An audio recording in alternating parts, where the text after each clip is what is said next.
Girish Mahajan open challenge आहे तुला या समाजाच्या वतीनं. नाशिक मधून जर नाही हद्द पार करून दाखवलं तर बाबासाहेबांच्या अवलादाच्या अंगावरती वर्दी असताना सुद्धा पोटा पाण्याच्या प्रश्नाचा विचार न करता बाबासाहेबांसाठी या वाघिणी पेटून उठल्या आणि गिरीश महाजनला विचारलं की तू का नाव घेतलं नाही. आज काही तुमच्या प्रत्येक भूमिकेशी समाजातला एक नागरिक म्हणून आणि वंचितचा जिल्हाध्यक्ष म्हणून मी तुमच्या पाठीमागं ठामपणे उभा राहील. आणि दुसरी महत्वाची गोष्ट की आत्ताशी ही लढाई सुरू झाली आहे. हे कागद, हा अर्ज, या तक्रारी ही सुरुवात आहे. गिरीश महाजन ओपन चॅलेंज आहे तुला या समाजाच्या वतीनं. नाशिक मधून जर नाही हद्द पार करून दाखवलं तर बाबासाहेबांच्या अवलादाच्या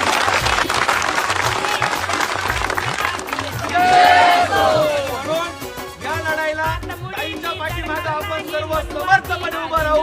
ताई, बाळासाहेबांनी सांगितलं की डिपार्टमेंट मध्ये तुम्हाला त्रास देतील.